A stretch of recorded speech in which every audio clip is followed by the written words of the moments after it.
नमस्कार दोस्तों, UP triple SC से मुख्य सेविका भर्ती में result, cut off, DV, final परिणाम और अर्हता को लेकर एक बड़ा सवाल जो कि अभ्यर्थियों के मन में है, उस पर डिस्कशन होगा। तो वीडियो में लास्ट तक बनी रहें। एक छोटा सा निवेदन आप सभी से, अगर चैनल पर नए हैं तो चैनल को सब्सक्राइब कर लें, साथ ही साथ वीडियो पसंद आए तो लाइक शेयर भी ज़रूर करें। तो जैसा कि यूपी ट्रिपल एससी से मुख्य सेविका भर्ती में आप सभी को बता दें कि आपका जो रिज़ल्ट है वो कोर्ट के फैसले के अधीन है और कोर्ट से मामला निस्तारित होने के बाद ही जो आपका परिणाम है वो जारी होगा और परिणाम के बाद डीवी के बाद फाइनल रिज़ल्ट। तो जो यूपी ट्रिपल एससी की एक देखा जाए तो उसे आप ये तो नहीं कहेंगे कि वो जो है आपका कैलेंडर है यूपी ट्रिपल एससी का परीक्षाओं संबंधित, लेकिन हाँ, एक उच्च स्तरीय मीटिंग हुई थी और उसमें जो भी चीज़ें डिसाइड की गई हैं उसी के आधार पर, या फिर जिस भी महीने में जिस नोटिफिकेशन की बात कही गई है, जिस भर्ती के परिणाम की बात कही गई है, वो सारी चीज़ें उसी टाइम में, उसी समय सीमा में हो, ऐसा जो है मुख्यमंत्री जी का निर्देश भी है कि सभी भर्तियों पर कार्य जो है वो टाइम से होनी चाहिए। इसके लिए वो जो एक लेटर है वो आपने देखा होगा, एक कैलेंडर की तरह ही है, एग्ज़ाम कैलेंडर जिस प्रकार से होता है उसी प्रकार से, केवल वहाँ पर डेट नहीं दी गई है। जैसे आप देखेंगे यूपीपीएससी का कैलेंडर जारी होता है तो वहाँ पर डेट भी दी रहती है कि इस डेट में ये परीक्षा, तो वहाँ पे एक एक्सपेक्टेड मंथ बताया गया है कि अनुमानित इस महीने में आपका ये परिणाम आ सकता है या फिर ये वैकेंसी आ सकती है। तो आपकी भर्ती को लेकर नवंबर के महीने में बताया गया है कि नवंबर में आपका रिज़ल्ट जारी होगा। अब अभ्यर्थियों के मन में ये सवाल है कि जो आपका रिज़ल्ट है, नवंबर में जो बात कही गई है रिज़ल्ट को लेकर, वो फाइनल रिज़ल्ट को लेकर बात कही गई है या फिर आपका रिज़ल्ट के बाद डीवी होगा, यानी कि डीवी के लिए रिज़ल्ट। तो आप सभी को बता दें कि यहाँ पर जो भी चीज़ें हैं, अभी तक की जो भी स्थिति है, अगर उसको देखा जाए तो आप ये कह सकते हैं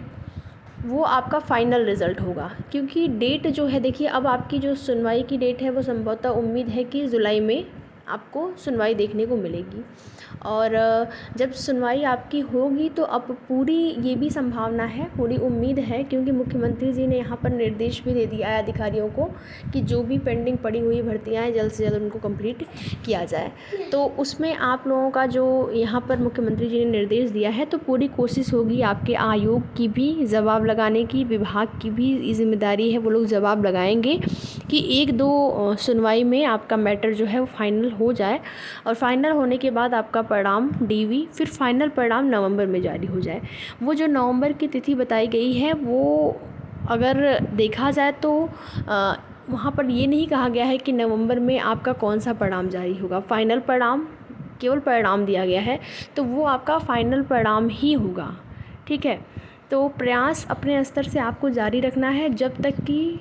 सुनवाई की एक डेट प्रॉपर नहीं लग जाती है, जब तक कि प्रॉपर सुनवाई नहीं हो जाती है। जैसे जनता दरबार कार्यक्रम में कैंडिडेट्स गए हुए थे, वहाँ पर ज्ञापन दिया गया मुख्यमंत्री जी को, इसी प्रकार से ये प्रयास जो है वो निरंतर जारी रखना है जब तक कि कुछ न कुछ परिणाम निकल न जाए। तो प्रयास आप सभी को जारी रखना है। जब आपका रिज़ल्ट आएगा, यहाँ पर देखिए अभ्यर्थी जो है लगातार कट ऑफ को लेकर भी उनका सवाल रहता है कि क्या कुछ कट ऑफ जाएगी, तो आपको मैंने पहले ही बताया था 54 के आसपास आप मान के चलिए अनरिज़र्व कैटेगरी में अगर हैं आप, और अनरिज़र्व कैटेगरी में आपका 54 मार्क्स आपके बन रहे हैं, तो आप उम्मीद कर सकते हैं कि आपका रिज़ल्ट में नाम आ जाएगा। हम फाइनल रिज़ल्ट की बात नहीं कर रहे हैं, अभी जो आपका रिज़ल्ट आएगा वो रिज़ल्ट के बाद डीवी होगी, डीवी के बाद फाइनल रिज़ल्ट आएगा। तो क्योंकि अभी जो है अर्हता को लेकर भी एक बड़ा सवाल है सबके मन में, और ये चीज़ें अभी तक क्लियर नहीं हो पाई हैं। ये चीज़ें तब क्लियर होंगी जब आपका रिज़ल्ट यहाँ पर जारी होगा। रिज़ल्ट जारी होने के बाद, या फिर कहें कि डीवी रिज़ल्ट हो सकता है डीवी में ही लोगों को, अभ्यर्थी अगर उनको लगता है कि अर्हताओं में जो भी चीज़ें मांगी गई हैं, ये आपका सब्जेक्ट तीनों ईयर ग्रेजुएशन में जो विशेष विषय आपके मांगे गए हैं तीनों ईयर ग्रेजुएशन में है या नहीं है, केवल पहले और दूसरे ईयर हैं, लास्ट ईयर नहीं है, तो आप योग्य हैं कि नहीं, ये संबंधी जो विवाद है या फिर कहें कि इस संबंधी जो समस्या है इसका निराकरण अभी तक नहीं हुआ है। और जहाँ तक लगता है कि लास्ट ईयर में भी आपके वो सब्जेक्ट होने चाहिए। और जो कला वर्ग, विज्ञान वर्ग को लेकर बात हो रही है कि बीएससी वाले हैं होम साइंस, तो वो कर सकते हैं कि नहीं, वो होंगे कि नहीं एलिजिबल। तो आप सभी को बता दें कि